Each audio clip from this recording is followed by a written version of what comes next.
Peggy Brown, and I am the talent coordinator for the Central Mississippi Blues Society. And also, happily, agent for Dorothy Moore. And as you well know, when you come in the front door, you get to pass by her marker. And take note of that blues trail marker, because that's really important. And Dorothy went to school here, that's why her marker is outside the door, outside this wonderful building. I had the opportunity to come to this building when we did the marker unveiling, and you guys are so lucky to have this awesome building. The acoustics in here are wonderful, I know, right? So, thank you so much for coming. You got a questionnaire, and if you have to leave, if you'll just leave it back there on the music stand by the back door, and thank you for filling that out. It helps us with our people that gave us grants, and so we need some feedback from them. So if you don't mind just doing that questionnaire for us and leaving it in the back. And since I did mention our sponsors, our grant people, for this event and for the one that we did last night at the two museums, and then also the one that we're doing tonight at Blue Monday, which I'll tell you about in a minute, it's reflecting the blues in Jackson, Mississippi. And as you well know, or may not know, a lot of notable artists have come out of the central Mississippi area. Of course, all over from the whole state, but particularly from the central Mississippi area. And a lot of them have connections to Jackson State University. Maybe came here for a while, worked here for a while, or maybe graduated from here. So I'm so glad that you guys, I guess, are all participating in the music program, and it's a wonderful program. And I would like to thank Dr. Roberts, Dr. Lisa Beverly Roberts, for allowing us to come. And she was also instrumental in us doing Dorothy Moore's Blues Trail marker using this building. So she is just such a good connection and such good energy. And thank you for helping us get this going on this Monday morning. And as I said, my name is Peggy Brown. If you have any questions afterwards, or we will do a question and answer time at the end after Castro does his talk. And so if you have any questions for any of us or for me, ask me at the end if you get to stay that long. And again, if you can't stay that long, understand you might have a class to go to, and that's okay too. So for our sponsors, we've got the Mississippi Blues Foundation was a sponsor for this, the Mississippi Humanities Council, excuse me, South Arts, the National Endowment for the Arts, and Mississippi Arts Commission, and Visit Jackson. Those were all the people that have helped us put on this 3 event reflecting blues in Jackson, Mississippi, or reflecting Jackson, Mississippi in the blues. So thank you again for being here. And before I introduce our speaker, even though he doesn't want to be called our speaker, our special guest today, we've got a couple of notables in the audience. And let's see, we have Miss Nellie Mack. She was the first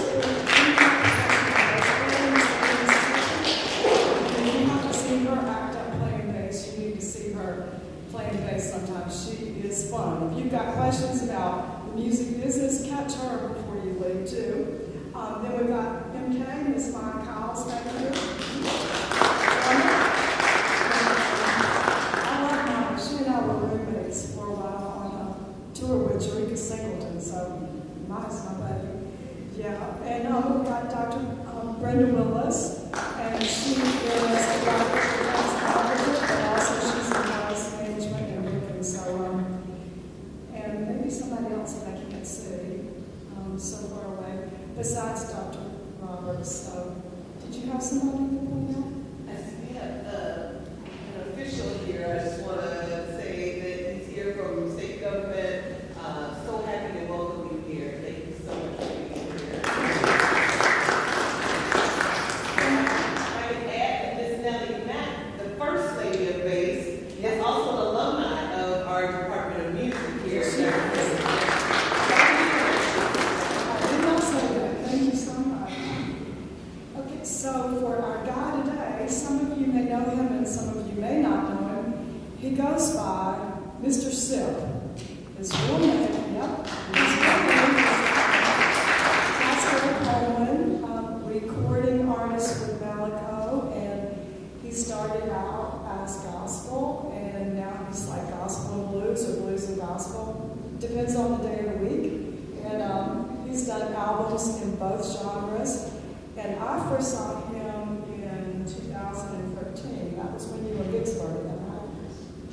And for those of you that knows a little bit about the Blues Societies have blues competitions and send artists to the big blues competition or the Blues Challenge in Memphis. And so Castro got in touch with the person who was heading up the Vicksburg Blues Society competition, and this was only like several days before the competition, and said that he wanted to enter, and she kind of told him no, but then she told him yes. So he entered, and that was really his first introduction into the blues because he'd been gospel. Well, he went on the next year back to, he won the competition again and went back to the International Blues Competition in Memphis and won it. And that's for the whole world.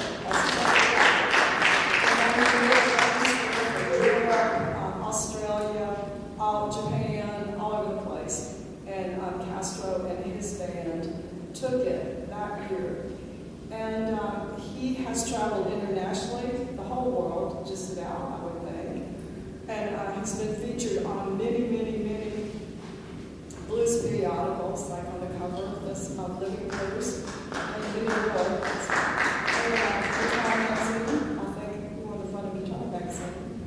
And so he has really made a name for himself in the blues.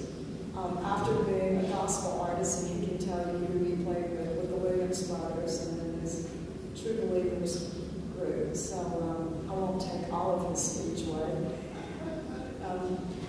And tonight, he is going to do a show with his band at Howlin' Mouse. And our Blues Society, in walked our Blues Society president, Mr. Malcolm Shepard. Yep. We're going to do Blue Monday tonight at Howlin' Mouse, and we do it every Monday night. And some of you aspiring artists might want to come.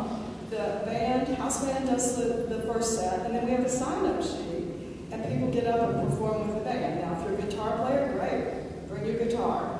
If you're a bass player, bring your bass. If you're a vocalist, bring your voice. We have a drum kit. Maya sits in a lot back on the drums, and so it's a time for aspiring artists to get up and play with our band. And if you know kind of a blues song, we can work you in. So we'd love to have you do that. We do that at Howlin' Mouse on Monday nights at 8:30. Tonight, we're starting early.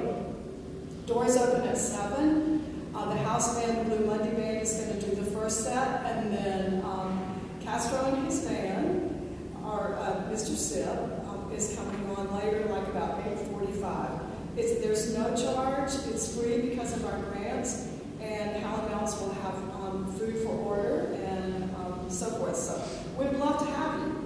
Come see this ramped up guy, and I'm saying it's our ramped up Blue Monday because we've got 2 bands tonight. So we'd love to have you, free of charge, free.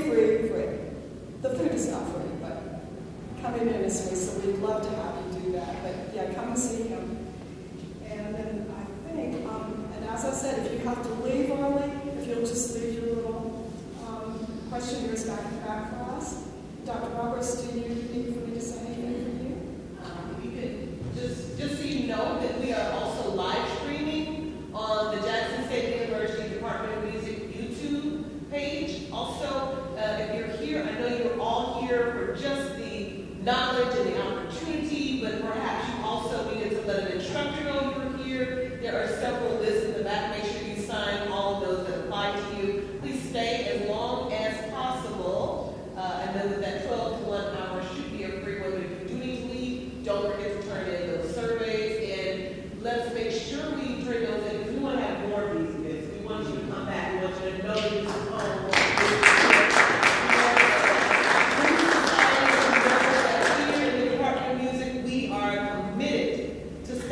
Castro in Living Blues magazine, something that stuck with me, which I think that you'll hear in his talk today, in his presentation. And be sure to have questions to ask him. He would love for that if you get to stay that long. The end of the article says that he was taught, I think you said by your dad, to always be the best version of me. And I think that is so wonderful for all of us to always be the best version of who we were made to be. And so I think that plays out in his career and in his topic today, success over family. So I present to you Castro Coleman, Mr. Sipp.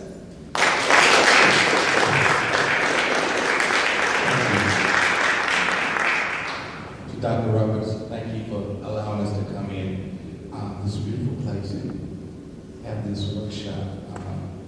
Peggy Brown, thank you so much for considering me for this. Dr. Willis, it's always great to have your presence. All the musicians, fellow musicians that I know, Maya, Miss Nelly, y'all know I got much love for you. To everybody that came in, appreciate my brother back there for coming in.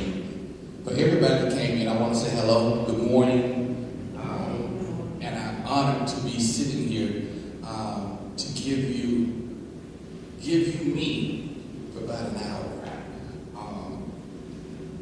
My name is Castro Coleman, that's my given name, from Macomb, Mississippi. I am 46 years old. I still look 19, so I appreciate it. But I'm 46 years old, a little country boy from Macomb, Mississippi. That had a dream, you know. I knew what I wanted to do, and I'm grateful to go all over the world doing exactly what I wanted to do from a child. I have so much to talk about, and I'm trying to cram it all into an hour and 30 minutes, but hopefully I can come back and just keep elaborating on this. For coming out of Macomb, Mississippi, my family, first of all, I'll talk about my family. The Coleman family / the Jones family. I was fortunate enough to be born into a family where everybody is a play, sing, or write musically. Everybody, from the babies that comes to the older.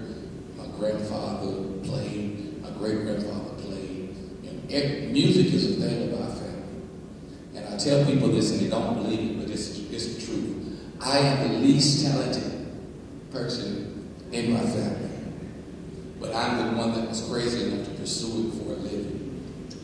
In doing that, although my family supports me and supported me then, they all thought I was crazy. You can't make a living being a full-time musician. I'm gonna fast forward. I'm gonna be going back. To fast forward from that is I'm 46 years old. I raised 4 girls, 1 son, and all I've done 95% of my life when it comes to work was music.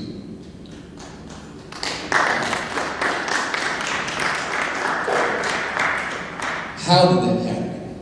That was what brings about the topic today: fame, success over fame. In my desire to be a full-time musician, I would say my first 5 years, and this is from age 7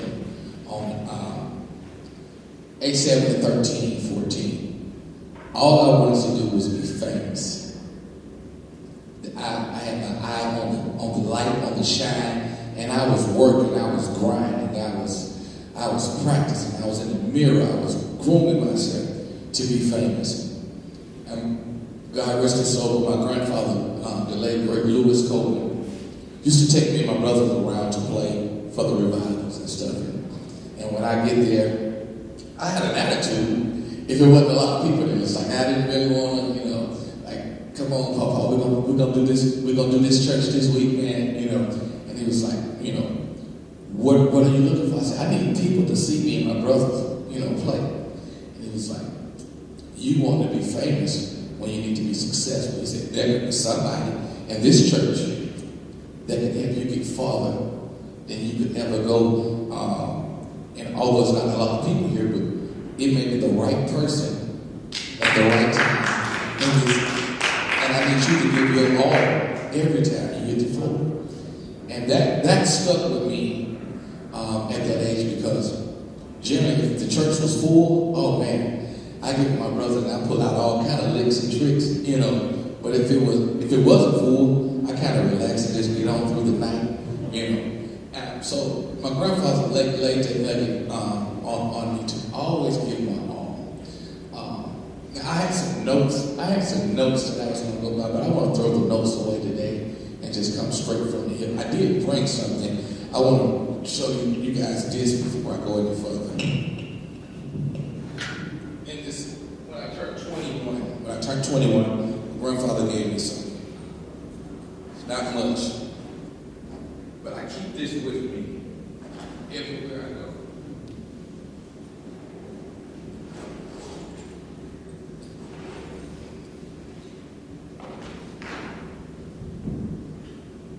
Okay, so this is just a regular brick, and these are regular light bulbs. But because my grandfather gave this to me, and the story behind this brick and this light bulb, this brick is named success. This light bulb is named fame. Where you going with this, Castro? This brick is like a foundation, strong, solid. This actual brick comes from a building downtown Magnolia that was built, I think, in 1879. This light bulb, I don't know where my grandfather got it from. Probably an old light bulb. I do know it don't work anymore. But what I'm trying to get at is this brick from 1879 is still solid, still strong. If I put mortar in between it and stick it on top of another brick, it'll stay there as long as you leave it there. This light bulb don't work anymore. Now, when it did work, it gave off great light. Real bright light. But it's so fragile. Meaning, fame have a season that it'll shine, and when it stops shining, people tend to forget about old fame. The building that this brick come from is still standing. Still downtown Magnolia. Let's just be clear. I bought that building and put a roof over it in 2017. Oh, success here. If you do right by it, it'll always stand. It'll always be here.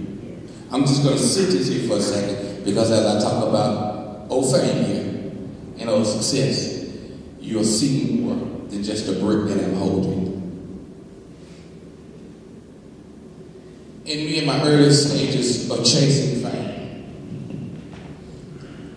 when you're chasing fame, you tend to forget about the people that love you, that support you, because all you can see is a light. This light here, as I sit here, if I just look up to that light for about 10 minutes and look back down at you guys, I can't see anything. Why? Because the light has blinded me. Now, there's nothing wrong with light. When I talk about light, sometimes I talk about the sun. But even the sun has sense enough to go down and come back up. So there's a time in the season for all light. Success carries you a long way. A long way. Success is not the easiest thing to get to, meaning it takes discipline. I did a workshop in France 3 years ago, and I said that your wealth is in your discipline. Meaning, and I'm not talking about money. When I speak of wealth, I'm talking about your health, your relationships, your ability to do, think, go, maneuver. Is in your discipline. Well, when I think about discipline, sometimes, a lot of people can't discipline themselves to well, they can, they just don't want to. but to eat right, to get the proper rest, to treat people right, to respect your elders, to sow into other people that's trying to, do good, to celebrate other people that's doing good. It requires discipline to do that. Sometimes to deny yourself to boost others in their season. It takes discipline to do that. And if you can grasp that, if you can grasp that concept, then that's what the wealth of good health, good energy, good things follow those discipline plans. How do you do that? You remove self out of the way. I was brought up around a lot of musicians, and I'm still around a lot of great musicians. And oftentimes you very seldom hear me talk about me. I hate to talk about me. Why? It's because I can see the greatness in Miss Nelly. I can see the greatness in mine. I can see the greatness in all the other musicians. And with me humbling myself to see the greatness in them, always leave me room to grow, learn, to soak in. I've been told that I'm a great musician. I've been told that I'm a great guitar player. I've been told that I'm a great songwriter. But I so respect other musicians, songwriters, guitar players, keyboard players. Why? Because I'm allowing myself space on the inside to soak in whatever it is that's good that's in them to pour into me. Even the same thing as I'm always pouring back into other musicians, meaning tonight I have a show at Highlands. And if you look at the bills, maybe like I'm the headliner. But I've already asked other musicians that's in the area, if you're there, bring your instruments. Let's create something to give to the people. So that's me taking myself off the main bill now and sharing my stage with whomever I want to come in and let's make this night a wonderful night. That's me sowing into other musicians, even on the platform that I'm giving. I'm grateful that coming up, seeing things that I saw, fortunate to be in some of the positions in the right place at the right time. I will touch on some of my notes. When it comes to being successful over famous, the first thing we have to identify is what is our talent. You have to identify what is your talent. I would say this, when we got here, when we were sitting here, and this is just what I believe when we was created, each and every one of us have a talent on the inside.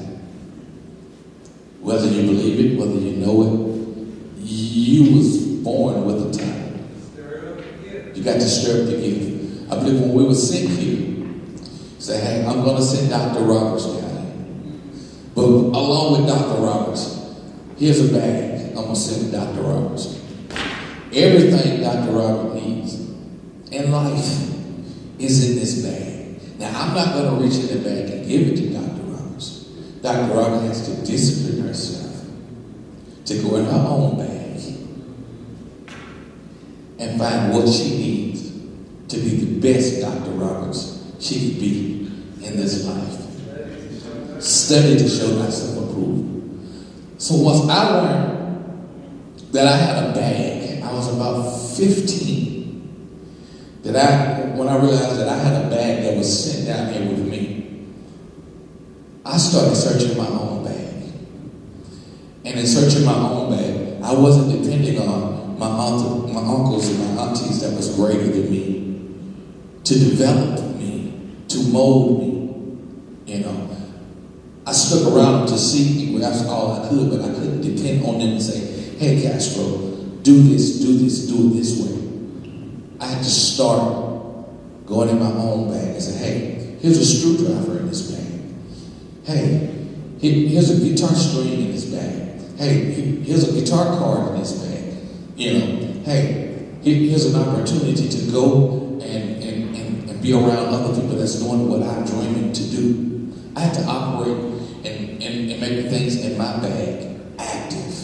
So I challenge everybody in here today, no matter what age you are, no matter, you have a bag that's not too far from your feet.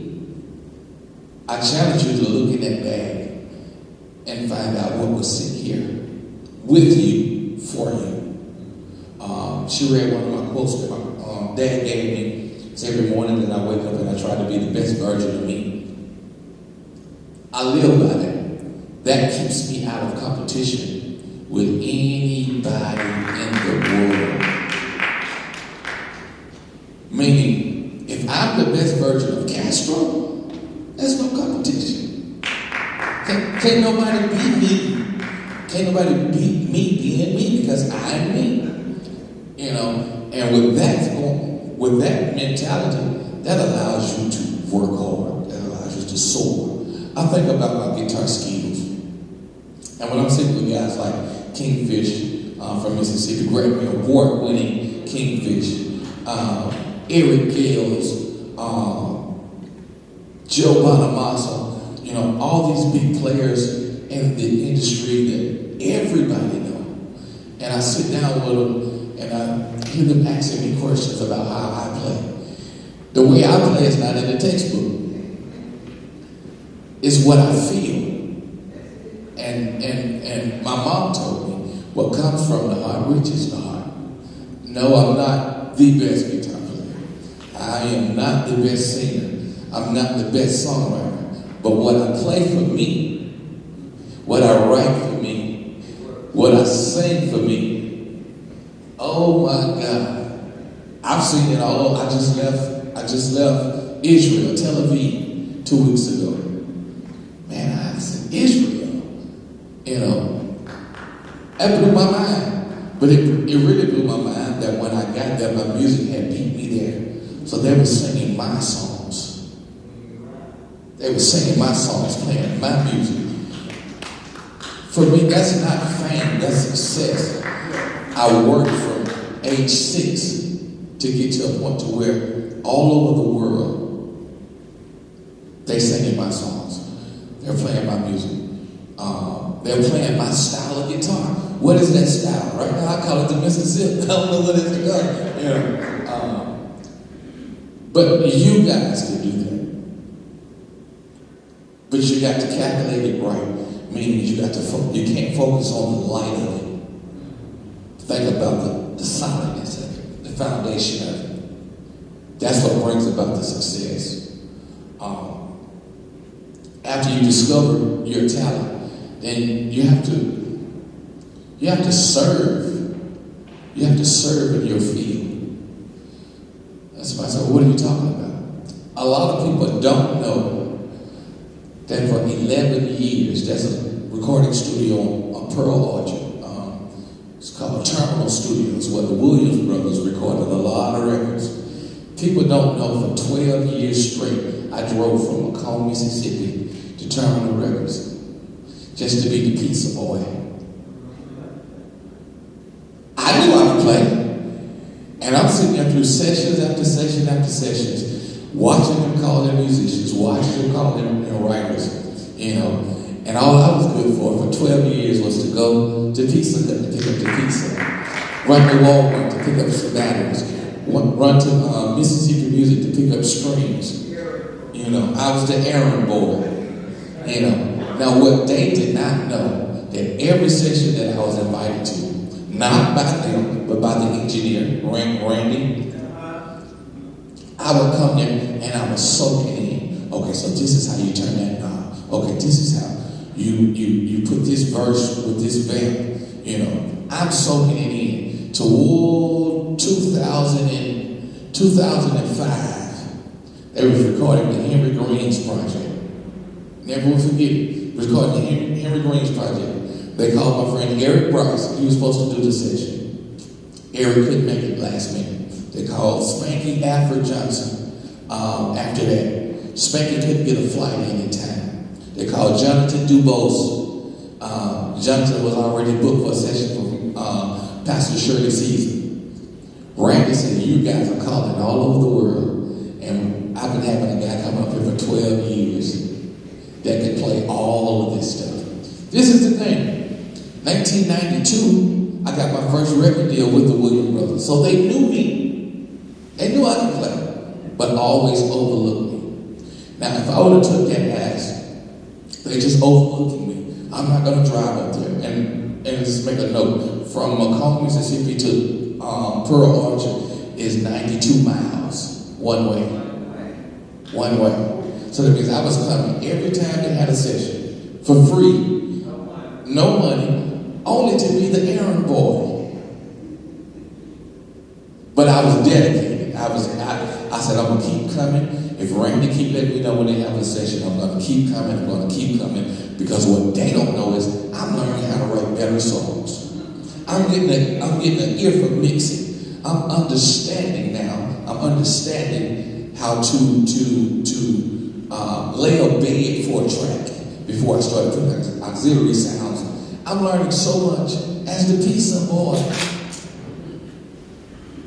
Well, when Randy made the suggestion that I was there and I could play all that stuff, Melvin said, well, I'm going to give him a try, because they was going to cancel the whole session. You know, money had already been spent. And I'm saying, like, I can't believe these guys are going to cancel this whole recording session because they can't find a guitar player. Melvin said, well, I'm going to give him a try. Randy, can you play your guitar? I said, no, Mr. Melvin, I got my guitar outside. You know, when I got my guitar tuned up, I have been hearing this stuff, waiting on this opportunity. I said, can you just play a little bit of the song? Played about a minute and 40 seconds. I said, I'm ready. He said, what you mean? I said, I'm ready. He said, no, we want to just play the whole track. So I said, no, I'm ready. I'm ready. I said, put me in reading. Put me in reading. Put me in reading. The song is 3 minutes and 42 seconds. I finished in 3 minutes and 42 seconds. Over with. Doug said, well, I'm going to try it on my song. I said, let me just hear a little bit of it. Song was 3 minutes and 55 seconds. Finished in one take. I gained the name of Terminal Records, and even now at Malaco, I'm known in the studio as One Take. That's my studio name, One Take. I have an ear for it. So, to make a long story short, we went through 10 songs, and they wanted to put a bonus song on there. They didn't have a song, and they ended up scratching their heads. I said, hey, Mr. Melvin, I got a song out there. I got a song. And he was like, I don't know about that, Ken. I said, man, just listen at my track. So at this time, through the 12 years, I've got me a home studio, started making my demos, and every time I came to Terminal, whatever group that they was producing or recording, I would write a song to fit that style, So I had a song waiting for this project. Brought the song in, and Mel was like, oh my God, let's try it. Got the guys in, we recorded the song. The late, great Rance Allen heard the track and said, hey, I don't know who this kid is, but I want to sing on that song. And I don't know what I want to sing on that song. I want to take that same song and put on my newest album. So that was my first shot as a songwriter, a session guitar player. After sitting for 12 years as the pizza boy, the baritone guy, the string guy, the runner, the discipline of that was, I'm going to keep making this 92-mile drive. I'm going to keep sitting through these sessions, and I was driving home after the session, so I would come, if the session was for 4 days, that means if I was available, I would drive 92 miles there, 92 miles back for 4 days. Power on. Thank you. Putting myself in the way, humbling myself and not getting offended about being overlooked, because sometimes you're not being overlooked, you're being seasoned. You're being seasoned. And everything and everybody has a season. Well, before that day of 2002, before that day, it wasn't my season. But I had to work until my season came. When my season came, there hadn't been a record that the Williams Brothers recorded that I hadn't been on. And from starting that job with them, led me out to play on other professional groups, the Pilgrim Jubilees, Spencer Taylor and the Highway QCs, Pastor Shirley C, Yolanda Adams, and the list goes on records that I played on from Macomb, Mississippi. You know, still not being the forefront of what's going on, but being the foundation of what was happening. The other lesson in that, my very first song that I didn't know anything about publishing, producers' points, all that stuff. So I'm not ashamed to say that my first two albums, my first three albums that I recorded, I don't own the rights nor the music to none of that stuff. But that was a lesson learned. You know, a lot of people want to be famous and keep cutting records and keep selling 1 million copies and this, that, and other, and then they don't even have health insurance, dental insurance. So by me hanging around the pros, I started asking questions. How, why, when, what? Only to find out that some of my heroes that I looked up to didn't know either. Wow. Didn't know, they didn't know. So what that did was that created somewhat, and I could see it after I realized they didn't know. I could see why they hold so tight on sharing information. It's because they realized at a late age that they missed a whole lot. And to have a youngster to come in now and going to reap some of the benefits of being in the position that they lived in, toured in, shined in. You get what I'm saying? I began to ask questions about publishing. I needed to know that how can I set up an account, start saving money to send my kids to a 4-year university? How can I secure my family? You know, I'm doing the drive. I'm driving 92 miles. You know, I'm staying up all night long, coming up with these concepts. You know, I'm sitting in the studio, laying down these concepts. How can I make this work for me? How? I had to discipline myself to slow down on writing, slow down on driving, and speed up on reading, speed up on studying, you know, and then start applying it. And sometimes I will say, when you challenge the authorities, you're not looked upon in such a great eye. Your shine begin to diminish. But what they don't know, it gets stronger and stronger. What am I saying, to make a long story short, is I stopped trying to shine.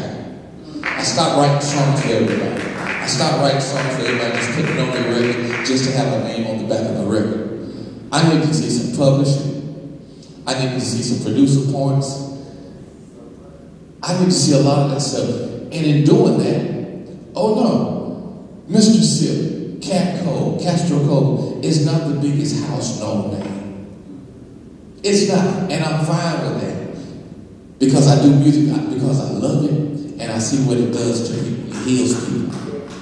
At the same time, the little bit that I do, the little bit that I have done,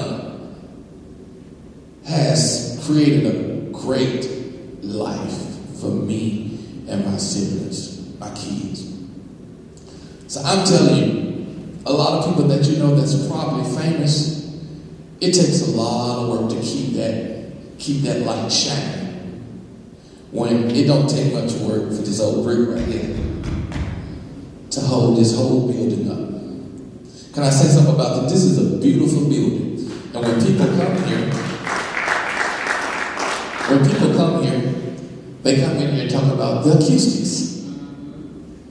Oh, the seats. Oh, the lights. Not many people talk about those bricks out there that's holding this building together, that's holding this building up. And guess what? The acoustics wouldn't be so great if that foundation wasn't solid, if those bricks wasn't holding it up, you couldn't even probably put these chairs in here. You wouldn't have nowhere to hang the rafters, to hang the lights, if that foundation wasn't in place. I challenge everybody today to start focusing on the foundation of whatever you want to do, whatever you want to be. And if you can lock in that foundation, a lot of times, the light don't even matter. The brick is strong in the dark. It's strong in the light. It's solid in the dark. It's solid in the light. It is what it is. This is going to come and go. It's so fragile. And when it blows, it rattles. And when it blows, unlike myself, because my grandfather gave it to me, we just throw it away. This brick, you can tear that whole building down, clean these bricks up, reuse them, and they'll last for another 150, 200 years. I say to you, my sisters and brothers, be the foundation. Be the success of your journey and not the fame of your journey.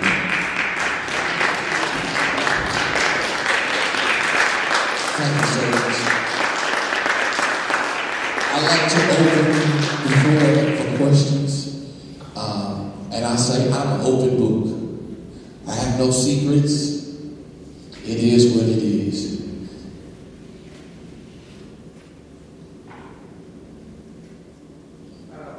For the students that are here, you were saying how you learned how to play on your own and you didn't have any formal training. These students are getting formal training, and that can put them so much further ahead by knowing how to read sheet music and that sort of thing. For you having to go through the trenches to learn what you learned, that makes it to where these students are able to advance at a quicker speed and move ahead where they don't have to spend so much time in the trenches to learn what is being handed to them here at Jackson State in a building like this. And I say it's very important to learn how to read.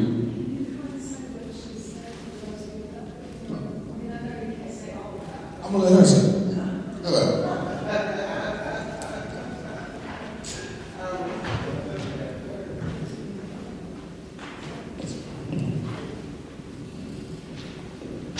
I was saying to Mr. Coleman and to the rest of the students, just a comment that Mr. Coleman had to learn through the trenches, and you all are at Jackson State University, and you're learning how to read music, and he had to learn how to play by ear. And being a session musician nowadays, you need to be able to read music. And even though he has that natural skill, everybody doesn't have that. But if you learn how to read the music, then that makes it a lot easier for you to go into a session.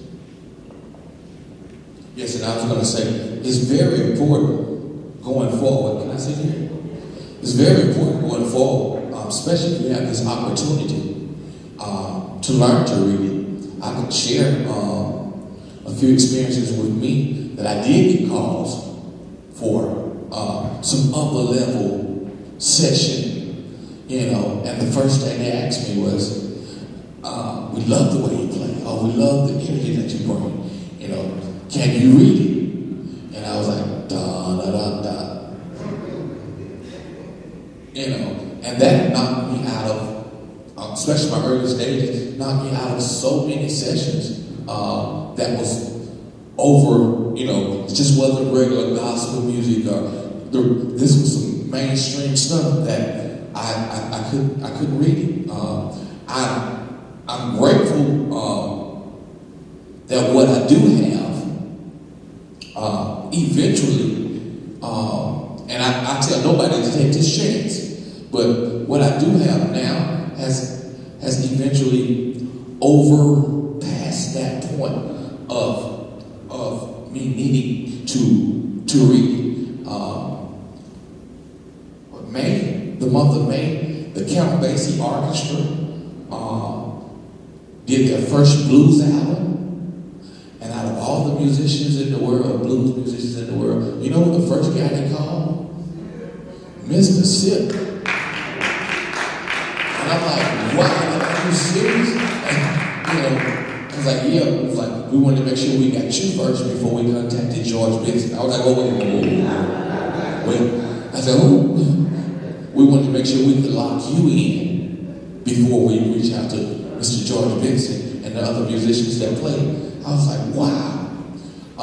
Out of all the musicians that's on that album, they was doing songs, you know, from older blues artists and picking songs out of the archives. But they called me about 2 of my original songs. Yeah. And this is blowing my mind because I'm like, wow, like really?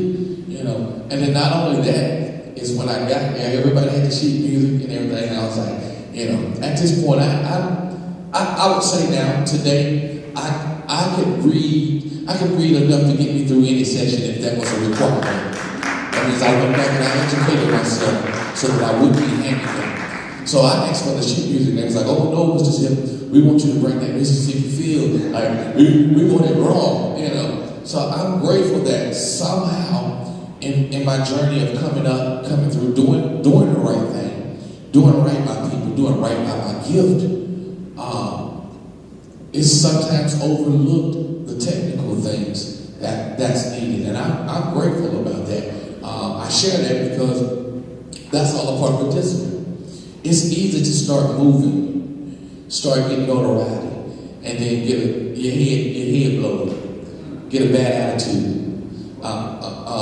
You know, don't know how to treat people. I tell people now when they book us all over the world, they say, you know, what's your rider? Do you need this? And I tell them, you know, and they're laughing. I say, me and my guys, we're easy peasy. Meaning, you know, I don't need blue water with green ice. You know, I want to make my relationship with you as easy as possible. That way, you can always remember when it's time to do this again. Well, let's bring Sipp in the crew because they're just so easy. They're so down to earth. And I'm out there with some that they need green ice, blue water, purple towel. You know, that's just foolishness to me. But that's them trying to be a star.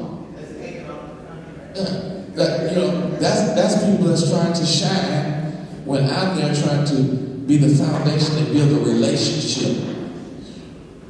Relationships have kept me on the road, getting deep. Getting great pay. You know, they pay me well to do what I do. And it's not because I'm so good. It's not because I'm one of the better guitar players. It's integrity. I mean, I love on people. Even when I see things that's not right. It's not even everything don't require a reaction. Sometimes things are a test.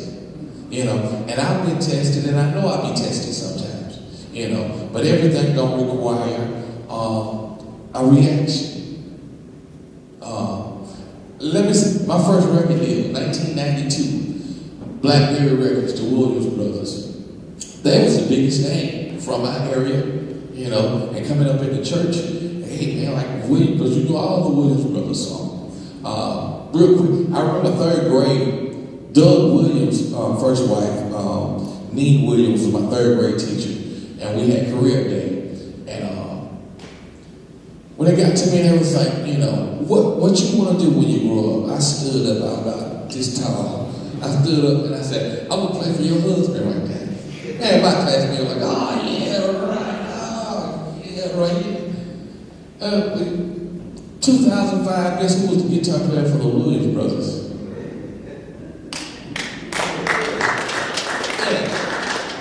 I had it on my mind, and Doug remembered it. But like even 92, when they gave me the record deal, they was aware of who I was. I'm in the 11th grade with a full record deal. Now, that's great, that sounds great, but let me tell you the madness about that. I didn't know nothing about the business. So all I had was a record deal and bragging rights to my homies, you know, this song, you know, if I keep my grades right, mama gonna let me and my brothers go on tour. And man, we was going, man, we was rolling, making no money, you know. Can I tell you something real though? When BlackBerry closed, Malico bought the catalog. And you know who went back and bought his records back?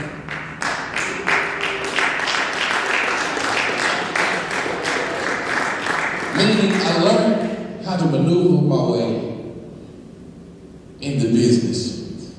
And no, I don't own my first album, which I wish I could, and I might give it up till I do.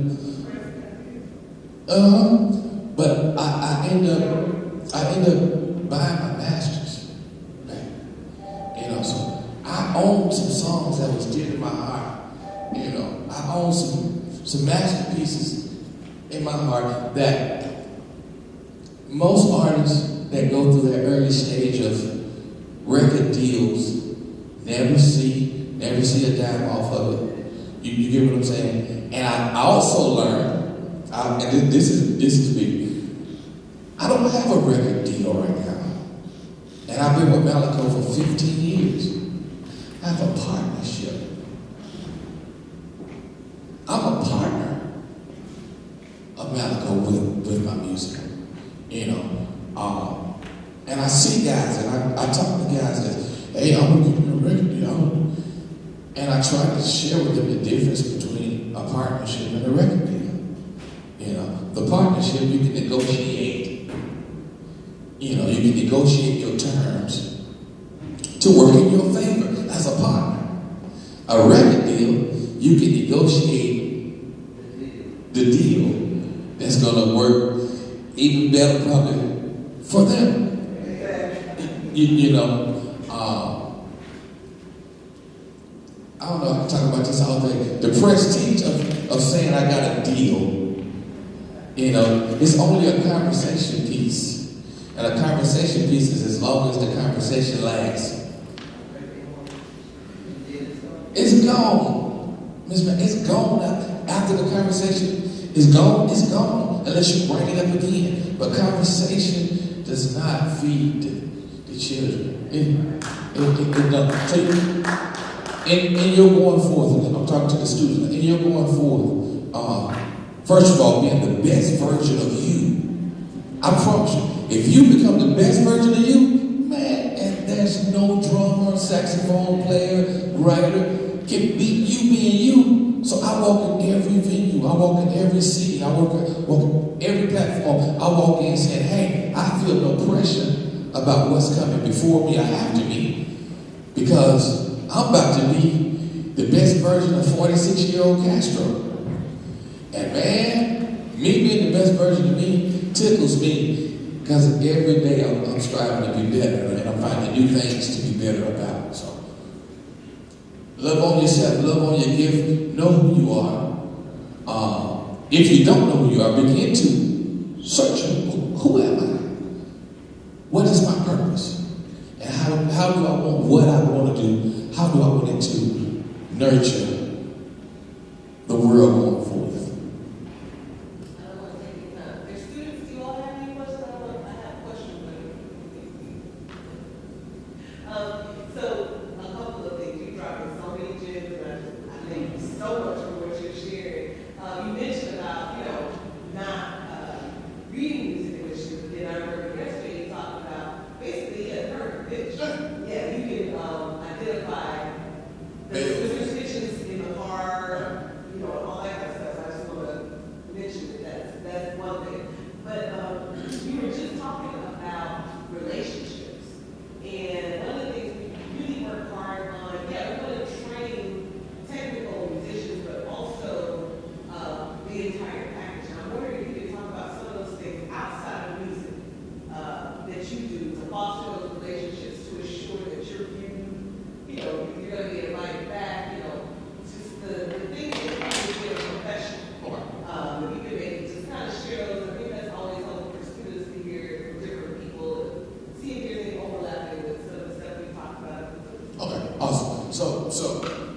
So what you just spoke about, I want to elaborate on that. In building a relationship, you have so many great musicians, artists, singers, writers, or whatever. They're great, but their attitudes and everything that's around them is so, the energy of it is so negative. Most of the time they're not invited back unless they're just good for quote unquote business. You don't want to be that person. For me, and I often have to talk about one guy that was in the gospel industry, the late great Lee Williams of the Spiritual QCs. Before he came on the scene, I was hanging around the Melvins, the Dubs, the Harveys, the Paul Porters, the Willie Banks, and all those guys. And they created this aura about themselves, to be macho, this, And then here comes Lee Williams, a guy that would come in and just humbly sit down and laugh and talk with everybody, laugh and talk with the promoter. He was so easy, took the world by storm over all of the guys that I watched before he came on. What was this? What was happening? Lee Williams had mastered building the relationship. The key to the relationship is to humble yourself and be very submissive in the best way that you can to connect with your employee, the people, and that sometimes it can be challenging because we as human, the first thing, when you get a little weight, a little clout, the first thing we want to do is stick our chest out. And I've learned the more weight and clout I get, the more I humble myself and stay reachable. I'm accessible. You find me at a show, not in the dress room waiting on my turn, but I'm at the festivals. It's fun to everybody because they be like mingle with me before I headline the festival. Now, how did that work, Castro? And I told another headliner, I won't call his name, but he was like, man, you crazy hanging out there with all those folks. I said, no. I said, I'm very smart. He said, why is that? I said, why did they wait and looking for you? They get to know me. I'm eating hot dogs, pizza, popcorn, whatever, taking selfies. So now you're already on my team. Before I hit one note, you're already at the end of the stage dancing with me before I hit one note. Why? Because, whoa, that's Mr. Sipp. He just had a chicken wing with me. Oh, that's Mr. Sipp. He just took a picture with me. That's Mr. Sipp. He was sitting down on my blanket. Where the other headlines, they be so in awe. It kind of slows the party down for them. And then afterwards, you gone so fast, they don't have time to mix and mingle with you. I be wanting everybody to have a picture of me in their phone. Yeah, that's promotion. That means if my guy right here take a selfie with me, show it to his brother. His brother said, oh wow, who is that? That's Mr. Sipp. Before he showed it to his brother didn't know who Mr. Sipp was. So his brother go look up Mr. Sipp. Oh, that's the guy that sang Play just said. Oh, man, you heard this new song? Who is that? And my brother took a picture with this guy named Mr. Sipp. What's happening? It's spread. It's spread. The adage that people always say, it's not what you know, it's who you know. That's not true. It's who knows you that's true. And so that means you have to build that relationship so that if I call Castro and I say, hey, Castro, he say, this is Brenda. He say, Brenda, who? That means he doesn't know me. But if he says, oh, hey, Brenda, that means he knows. You have to build a relationship. You don't have a relationship, there's no need in this other stuff. None of it comes without a relationship. And I was like, and going forward, don't be afraid to ask questions. Reason being is, I went through 5 years of my life in the music industry, thinking things worked the way I thought it worked. I found out that things didn't work the way I thought it should work. The music industry is what it is, the music industry. And to be effective in the music you have to become a player in the game. I use this all the time when I'm speaking. If you wanna play, you got to get in the game. Meaning, you could be one of the best players sitting on the sideline. If you ain't in the game, you ain't playing. So what do we have to do to get ourselves in the game? We got to learn the fundamentals. We got to learn the rules of the game. And then once you do that, then start focusing on being the best that you can be at the rules of the game. I say this all the time. At my house, I don't care who you are. I got rules. I have a room that you would not wear no shoes in. I don't care. You can be the grand pope of the high priest or whatever. You come to that, you come to my house, that's the rule of that room. So when you go into different industries, you have to learn the rules of the game. Now you can come in there, and you can have on the most prestige socks. That don't bother me. But the rules of my house in that room, we don't wear shoes. In my music room, we don't talk about nothing but music. I don't want to talk about ball games. I want to talk about fishing. So knowing where you're going, there's certain everything. I think everything has rules, and it's a system. Everything has a system. You get in it, you learn the system, and you learn how it works. And learning the system and learning how it works, everything trickles back to relationship. Build a relationship with the ones that's holding the key to the rules. And you get what I'm saying? Don't be the one that irritates them. How did I end up with a partnership with Malachi? Out of all the artists that came through there, how did I end up with a partnership with Malachi? I didn't go in there trying to strong arm. I came as humble as I know how. I said, hey, look, I want to do this music thing. I got great songs. I got a catalog of songs. But it makes no sense for me to connect with you if my babies can't eat. Okay. It makes no sense if my babies can't eat. It makes no sense if, God forbid, I leave here. My babies can't see no residual from the work that their dad has done. I said, now, if we can't come up with a deal that's going to take care of me and my kids on the back end, I'm best off where I am now. A lot of times we're so strong on the deal or strong on the position or strong on that we'll take anything. No, discipline yourself to say, hey, look, I'll say no to this deal because I want to look out for my health. I want to look out for my well-being. She's 4 minutes? 30 minutes? 3 minutes? 1, 2, 3 minutes? Anybody got any question?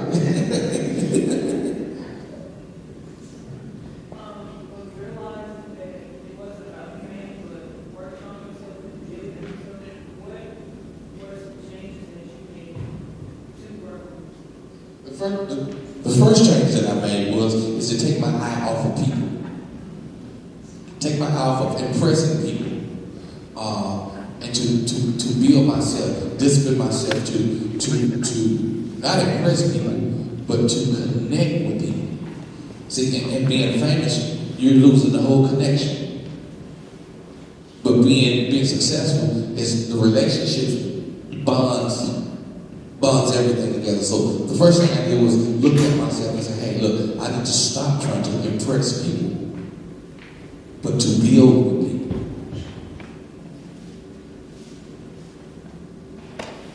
Got a question?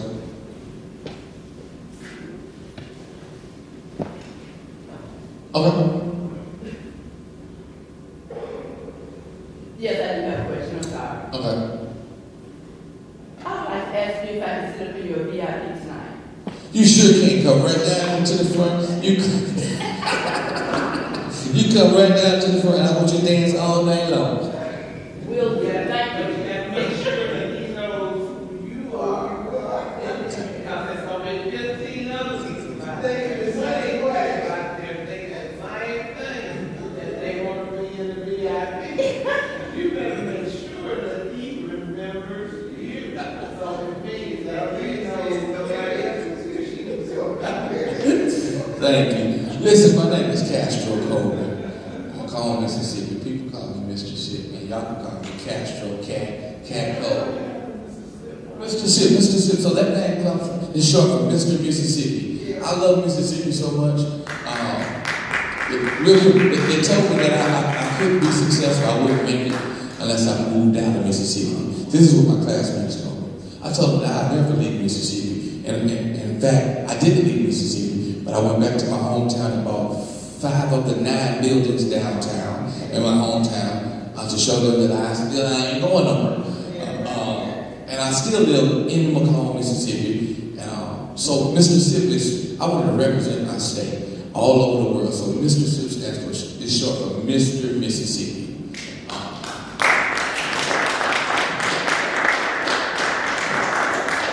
Check out my music on Spotify, all the social outlets. I just released a new single called Come On Over. It's growing real fast. Some of you guys probably heard one of my songs, Played Yourself. We hit over 1 million views here just recently. Grateful for that. Check out some of my gospel music, The True Believers. Just got a new record out with them. Sounds that we grew up on. Listen, I'm putting music out all 2023, you know. And I love to collab with some of the students on something, if that's possible. We can figure that out. Get with you in the music department, and let's figure that. Let's figure that out. I want to make that a part of one of my 2023 projects. Is to collab with the students here, and let's get on some wax together. Can we do it?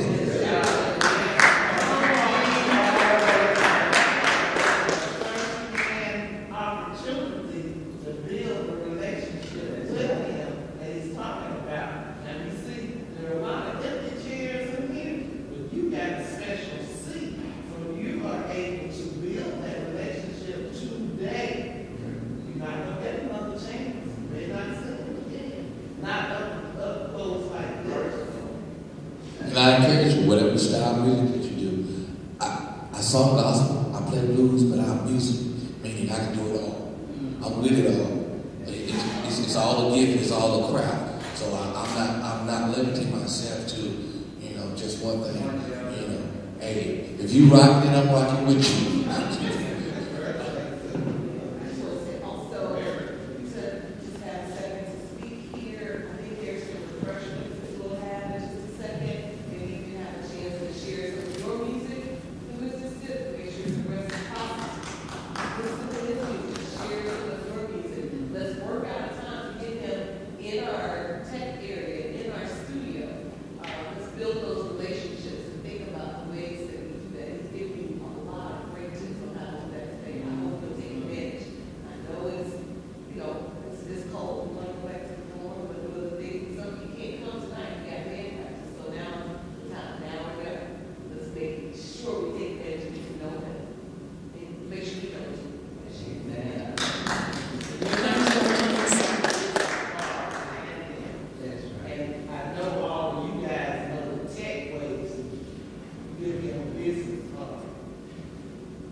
Thank you, Dr. Lisa, for having us. Thank you.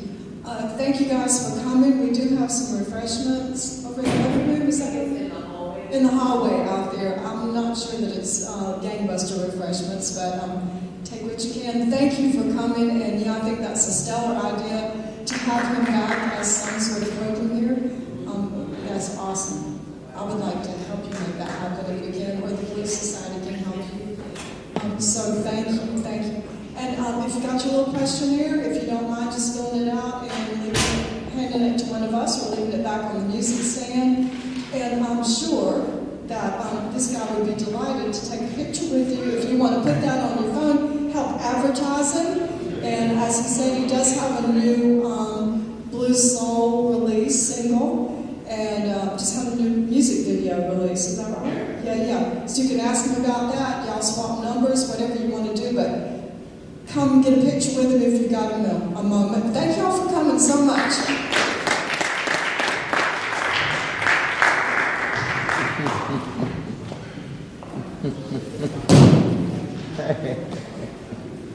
That's all right.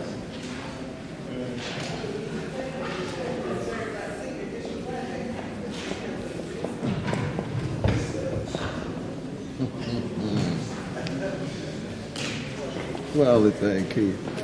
proud of that. Yeah, please. I mean, you know me. How come every time we do hey, you know, it's like this is the blues. This whole thing is centered around the blues. You know, the difference I saw was when we were in Arkansas. And the sister up there, she was handling everything. We had all of African, and they do it right. The festival draws a lot of white people. White people want to get stage. They make money out there. I saw that right away. The rest of it, the brothers around there, the little brothers playing on the corner, they were in love. They were happy just being on the corner. And they taking them little tips. Plus they were getting paid. But they taking the tips that cash money. Oh yeah.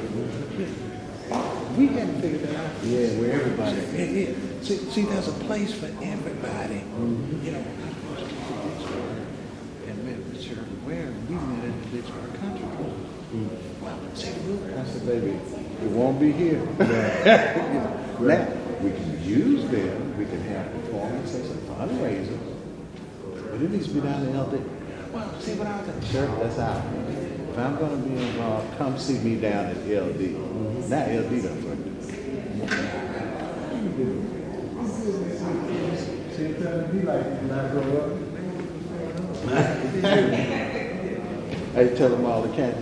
I said, I'm going to turn you in. Your backyard look like a car lot. He had all his cars. He had saved all his antique cars, man.